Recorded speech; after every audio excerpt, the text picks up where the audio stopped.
আসসালামু আলাইকুম এভরিওয়ান। আজকে আমরা গত সপ্তাহে হওয়া একটি পরীক্ষার প্রশ্নের সমাধান নিয়ে পড়াশোনা করব। আমি আমার ভিডিওতে আপনাদের জন্য এমনভাবে পড়ে দিই যাতে করে আপনারা শুনে শুনে মুখস্থ করে ফেলতে পারেন।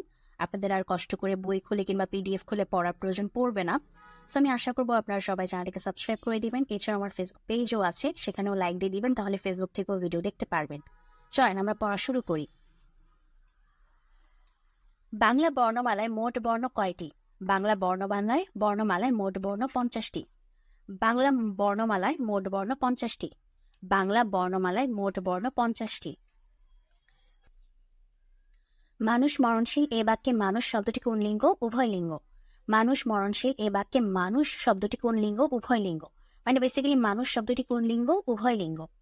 ভাষার মূল উপাদান হচ্ছে ধ্বনি। ভাষার মূল উপাদান ধ্বনি। ভাষার মূল উপাদান ধ্বনি। এটা আমি একটা মনে রাখার টেকনিক আমি বলি দিই, সেটা হচ্ছে উপাদান হচ্ছে দ আছে আর এটা উচ্চারণটা ধ্বনি, তো দ এর পরে ধ হয়, ঠিক আছে? সো যেহেতু উপাদানে দ আছে, সো আমার অ্যান্সার হবে ধ্বনি। আরেকটা আছে, মানে আরেকটা কোশ্চেন করে, সেটা হচ্ছে উপকরণ। উপকরণ নিয়ে একটা প্রশ্ন করে। সো আমাদের উপকরণের যে অ্যান্সারটা, মানে আমাদের মাথায় রাখতে হবে যে উপাদানে যেহেতু দ আছে তাই ওটার অ্যান্সার হবে ধ্বনি, আর উপাদান না হলে উপকরণের যে অ্যান্সারটা হবে সেটা, ঠিক আছে? সো ভাষার মূল উপাদান হচ্ছে কি? ধ্বনি। আইন শব্দটি কোন ভাষা থেকে এসেছে? ফার্সি। আইন শব্দটি কোন ভাষা থেকে এসেছে? ফার্সি। আইন শব্দটি কোন ভাষা থেকে এসেছে? ফার্সি। ফোনোলজি এর বাংলা প্রতিশব্দ কোনটি? ভাষার ধ্বনি বিজ্ঞান। ফোনোলজি এর বাংলা প্রতিশব্দ কোনটি? ভাষার ধ্বনি বিজ্ঞান। ফোনোলজি এর বাংলা প্রতিশব্দ কোনটি? ভাষার ধ্বনি বিজ্ঞান।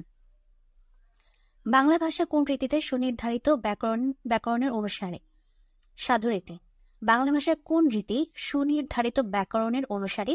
সাধুরীতি। বাংলা ভাষার কোন রীতি সুনির্ধারিত ব্যাকরণের অনুসারী? সাধুরীতি। থাইল্যান্ড শব্দের অর্থ কি? থাইল্যান্ড শব্দের অর্থ হচ্ছে মুক্তভূমি।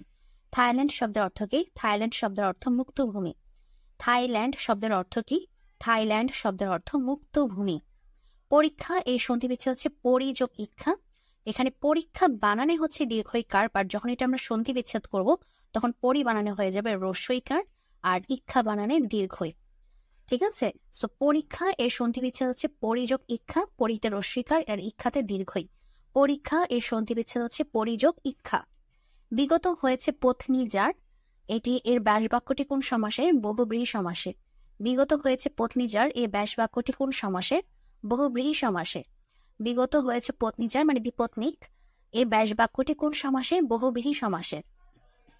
আমাদের শুদ্ধ বাক্য খুঁজে বের করতে হবে। সো আমাদের শুদ্ধ বাক্য হচ্ছে গিয়ে স্কুল চলাকালে হর্ন বাজানো নিষেধ, এটা হচ্ছে সঠিক। স্কুল চলাকালে, মানে কোনো অপশনই কারেক্ট ছিল না, সো এটা হচ্ছে আমাদের কারেক্ট। স্কুল চলাকালে হর্ন বাজানো নিষেধ। স্কুল চলাকালে হর্ন বাজানো নিষেধ। পূরণবাচক শব্দ কোনটি? প্রথম। পূরণবাচক শব্দ কোনটি? প্রথম। পূরণবাচক শব্দ কোনটি? প্রথম। লিঙ্গান্তর হয় না এমন শব্দ হচ্ছে কবিরাজ। লিঙ্গান্তর হয় না এমন শব্দ কবিরাজ। শরৎচন্দ্র চট্টোপাধ্যায়ের ছদ্মনাম অনিলা দেবী। শরৎচন্দ্র চট্টোপাধ্যায়ের ছদ্মনাম অনিলা দেবী। শরৎচন্দ্র চট্টোপাধ্যায়ের ছদ্মনাম অনিলা দেবী। শরৎচন্দ্র চট্টোপাধ্যায়ের ছদ্মনাম অনিলা দেবী। রাজা শব্দের সমার্থক শব্দ কোনটি? নরেন্দ্র। রাজা শব্দের সমার্থক শব্দ নরেন্দ্র। রাজা শব্দের সমার্থক শব্দ নরেন্দ্র। যে বিষয়ে কোনো বিতর্ক নেই, এক কথায় বলা হয়। আচ্ছা, এখানে অপশন নিয়ে অবিসংবাদী, এটা অপশনটি নিয়ে এই জায়গায়। ভাওয়াইয়া বাংলাদেশের কোন অঞ্চলের গান? রংপুর। ভাওয়াইয়া বাংলাদেশের কোন অঞ্চলের গান? রংপুর। ভাওয়াইয়া বাংলাদেশের কোন অঞ্চলের গান? রংপুর। কোন শব্দটি ভুল? আমাদের ভুল বানান খুঁজে বের করতে হবে। তো বাকিগুলো আমাদের শুদ্ধ। এখানে সায়ত্ব শাসন শুদ্ধ। দন্তস্ব নিচে ব আকার অন্তস্থ অ, তয়ত তালবস্য আকার দন্তস্ব দন্তন্য, সো এটা ঠিক আছে। অভ্যন্তরীণ ঠিক আছে। দন্তন্য মানে দন্তন্য ত প্র দীর্ঘইকার মূর্ধন্য ন, ঠিক আছে। শ্রদ্ধাঞ্জলিও ঠিক আছে, লতে রস্বইকার। মুহুর্মুহু এখানে বানানটা ভুল, মুহুর হবে মুহুর্মুহু। সো আমাদের অ্যান্সার হবে ঘ, মানে ভুল হচ্ছে আমাদের ঘ, আর বাকিগুলো শুদ্ধ। লোকটি হাড়ে হাড়ে শয়তান বাক্যটিতে দ্বিরুক্তি কোন অর্থে প্রকাশ করে? আধিক্য। যে হাড়ে হাড়ে, হাড়ে হাড়ে দিয়ে এটা সতর্কতা বুঝাবে না, বিস্তার বুঝাবে না, চোর ডাকাতো না, মানে লোকটা হাড়ে হাড়ে শয়তান, অনেক শয়তান, আধিক্য। সেই জন্য আধিক্য। লোকটা হাড়ে হাড়ে শয়তান, এখানে হাড়ে হাড়ে কথাটা দিয়ে বোঝা হচ্ছে আধিক্য। লোকটা হাড়ে হাড়ে শয়তান, এখানে হাড়ে হাড়ে কথাটা দিয়ে বোঝা হচ্ছে আধিক্য। কিরণ শব্দের সমার্থক নয়, সো আমাদের ফার্স্টে দেখতে হবে যে কিরণ শব্দের সমার্থক কোনগুলো। কিরণ শব্দের সমার্থক রবি, না রবি না, রবি তো সূর্য। আচ্ছা, কিরণ শব্দের সমার্থক হচ্ছে রশ্মি, কর আর হচ্ছে প্রভা। সো কিরণ শব্দের সমার্থক হচ্ছে রশ্মি, কর, প্রভা। কিরণ শব্দের সমার্থক রশ্মি, কর, প্রভা। আর তাহলে কিরণ শব্দের সমার্থক নয় কোনটি? যে রবি, মানে ক নাম্বারটা হচ্ছে অ্যান্সার। সর্বনাশ বুঝাতে কোন বাগধারাটি প্রযোজ্য? ভরাডুবি, মানে ভরাডুবি মানে হচ্ছে সর্বনাশ। তো সর্বনাশ বুঝাতে কোন বাগধারাটি প্রযোজ্য? ভরাডুবি। ভরাডুবি এই বাগধারাটির অর্থ হচ্ছে সর্বনাশ। বাংলাদেশের জাতীয় গাছের নাম কি? আম গাছ। বাংলাদেশের জাতীয় গাছের নাম কি? আম গাছ। বাংলাদেশের জাতীয় গাছের নাম কি? আম গাছ। বাংলাদেশের দীর্ঘতম নদী কোনটি? পদ্মা। বাংলাদেশের দীর্ঘতম নদী কোনটি? পদ্মা। বাংলাদেশের দীর্ঘতম নদী কোনটি? পদ্মা। খাসিয়া উপজাতি কোন জেলায় বসবাস করে? তা হচ্ছে সিলেট। খাসিয়া উপজাতি কোন জেলায় বসবাস করে? সিলেট। খাসিয়া উপজাতি কোন জেলায় বসবাস করে? সিলেট। বৈদ্যুতিক ক্ষমতার একক হচ্ছে ওয়াট। বৈদ্যুতিক ক্ষমতার একক ওয়াট। বৈদ্যুতিক ক্ষমতার একক ওয়াট। রবি শস্য বলতে কি বোঝায়? তা হচ্ছে শীতকালীন শস্য। রবি শস্য বলতে কি বোঝায়? শীতকালীন শস্য। রবি শস্য বলতে বোঝায় শীতকালীন শস্য। ঐতিহাসিক 6 দফা কোন সালে পেশ করা হয়? 1966 সালে।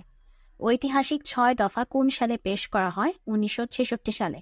ঐতিহাসিক 6 দফা কোন সালে পেশ করা হয়? 1966 সালে। বাংলাদেশের বৃহত্তম হাওর হাকালুকি হাওর। বাংলাদেশের বৃহত্তম হাওর হচ্ছে হাকালুকি হাওর। বাংলাদেশের বৃহত্তম হাওর হাকালুকি হাওর। ওস্তাদ আলাউদ্দিন খাঁর জন্মস্থান কোনটি? ব্রাহ্মণবাড়িয়া। ওস্তাদ আলাউদ্দিন খাঁর জন্মস্থান হচ্ছে ব্রাহ্মণবাড়িয়া। ওস্তাদ আলাউদ্দিন খাঁর জন্মস্থান ব্রাহ্মণবাড়িয়া। ইউক্রেনের রাজধানীর নাম কি? কিয়েভ। ইউক্রেনের রাজধানীর নাম কি?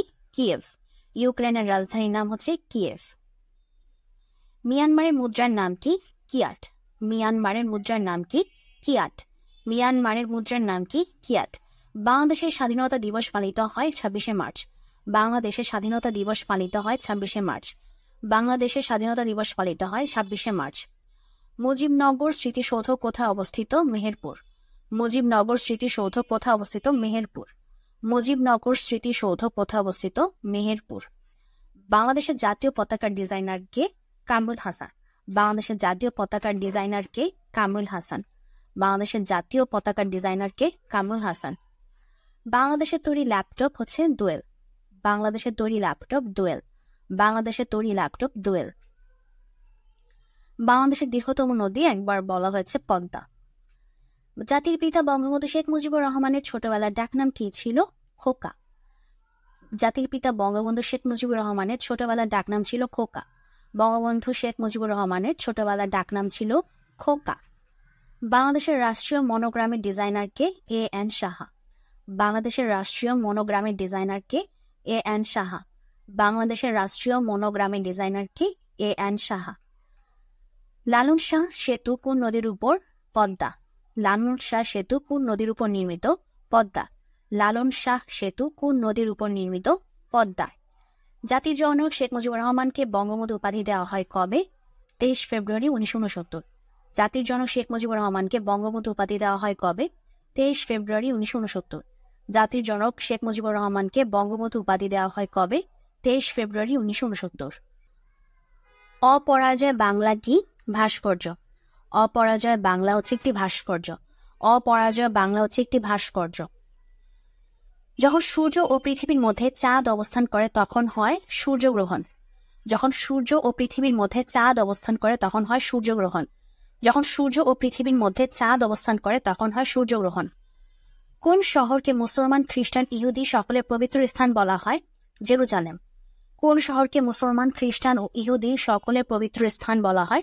জেরুজালেম। কোন শহরকে মুসলমান, খ্রিস্টান ও ইহুদি সকলের পবিত্র স্থান বলা হয়? জেরুজালেম।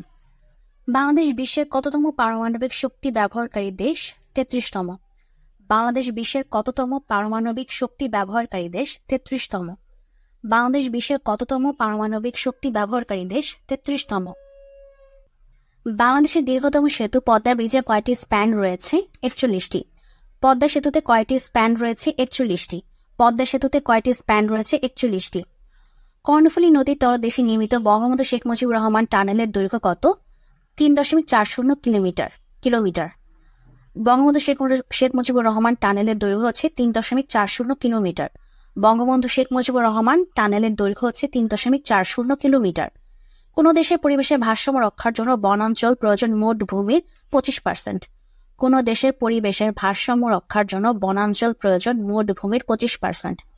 সৌদি আরবের রাজধানী হচ্ছে রিয়াদ। সৌদি আরবের রাজধানী রিয়াদ। দিন ও রাত্রির সমান হয় 21শে মার্চ। দিন ও রাত্রি সমান হয় 21শে মার্চ।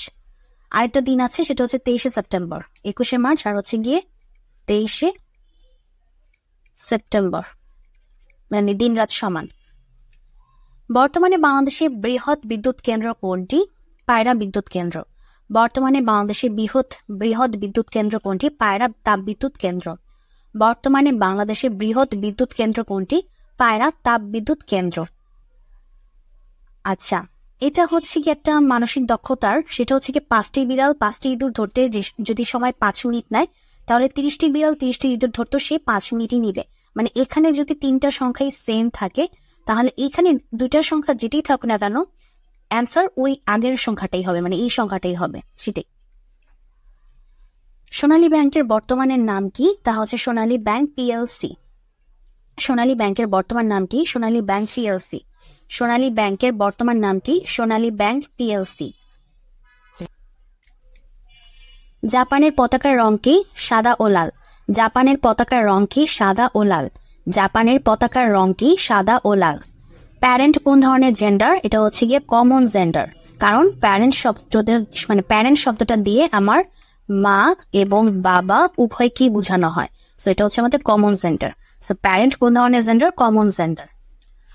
আউট অ্যান্ড আউট মানে হচ্ছে গিয়ে থ্রোলি। আউট অ্যান্ড আউট মানে হচ্ছে থ্রোলি। আউট অ্যান্ড আউট মানে হচ্ছে thoroughly. A bodyguard provides one with protection. A bodyguard provides one with protection, মানে bodyguard provides one, a bodyguard provides one with protection, মানে provides এর সাথে with বসে, appropriate preposition. A bodyguard provides one with protection. I saw a one-eyed person। One থাকলে এরপরে, মানে এর আগে এ বসে। I saw a one-eyed person। কোনটি অ্যাডভার্ব? কুইকলি হচ্ছে অ্যাডভার্ব, অ্যালওয়াই যুক্ত। কুইকলি হচ্ছে আমাদের অ্যাডভার্ব। কোনো শব্দে অ্যালওয়াই যুক্ত থাকলে সেটাকে আমরা অ্যাডভার্ব হিসেবে চিনি, তবে যদি নাউনের সাথে অ্যালওয়াই যুক্ত হয় সেটা হয়ে যায় অ্যাডজেক্টিভ। ঠিক আছে, বাদ বাকি সব অ্যালওয়াই হচ্ছে আমাদের অ্যাডভার্ব। কোনটি রিলেটিভ প্রোনাউন? রিলেটিভ প্রোনাউন হচ্ছে আমাদের দ্যাট। দ্যাট হচ্ছে আমাদের রিলেটিভ প্রোনাউন। দ্যাট হচ্ছে আমাদের রিলেটিভ প্রোনাউন। ভার্ব কোনটা? ভার্ব হচ্ছে আমাদের ইন্টারেস্ট, আকর্ষণ। ভার্ব, ইন্টারেস্ট শব্দটি হচ্ছে ভার্ব। ইন্টারেস্ট শব্দটি হচ্ছে ভার্ব। হার্ট শব্দটির অ্যাডজেক্টিভ রূপ হচ্ছে হার্টেনিং। হার্ট শব্দটির অ্যাডজেক্টিভ রূপ হচ্ছে হার্টেনিং। হার্ট শব্দটির অ্যাডজেক্টিভ রূপ হচ্ছে heartening. 10 years is a long way to wait. 10 years is a long time to wait. 10 years is a long time to wait. Notion শব্দটির সিনোনিম হচ্ছে ইমপ্রেশন। নোশন শব্দটির synonym হচ্ছে impression. Notion শব্দটির synonym হলো impression. Some days have passed since my father died. এই since থাকার কারণে, আর এই সিন্সের পরবর্তীতে যেহেতু আমাদের পাস্ট ইনডিফিনিটিভ বসেছে, তাই তার আগেরটা হয়ে গেছে আমাদের প্রেজেন্ট পারফেক্ট। ঠিক আছে, so some days have passed since my father died. Some days have passed since my father died. পরেরটা যেহেতু পাস্ট ইনডিফিনিট, পূর্বেরটা present perfect. It is I who am your teacher. এখানে যে আই এর উপর base করে এখানে বসেছে am. It is I who am your teacher. It is I who am your teacher. Runa as well as Jhuma is happy. এখানে as well as থাকলে আমাদের পূর্ববর্তী যে সাবজেক্টটি থাকে সে অনুযায়ী বসে। সো যেহেতু এটা একজন সিঙ্গুলার, তাই এখানে ভার্বটা হয়ে গেছে আমাদের singular.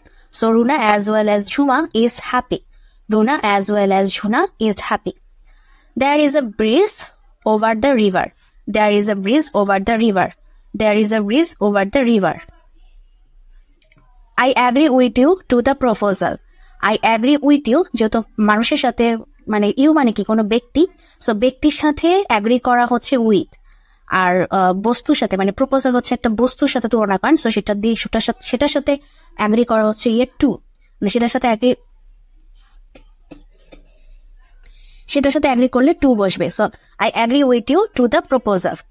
He is an M A, he is an M A, কারণ এম এ, এই এম এর উচ্চারণের আগে কি বসতেছে, এম উচ্চারণের আগে এ বসতেছে, এই এটা থাকার কারণে এই জায়গায় অ্যান বসবে। He is an M A.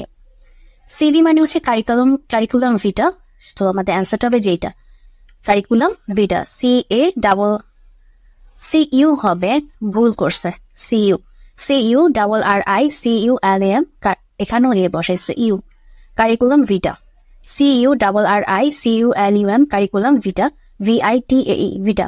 CURRICULUM, curriculum vitae, VATAE, vitae. CV মানে হচ্ছে কারিকুলাম ভিটা। ম্যাথ আমরা আলাদা দেখবো। সো এখানে আমাদের আজকে পর্বটি শেষ হয়ে যাচ্ছে। সো যদি ভিডিওটা ভালো লাগে অবশ্যই ভিডিওতে লাইক দিবেন, চ্যানেলটিকে সাবস্ক্রাইব করবেন এবং ফেসবুক পেজেও লাইক দিয়ে দিবেন।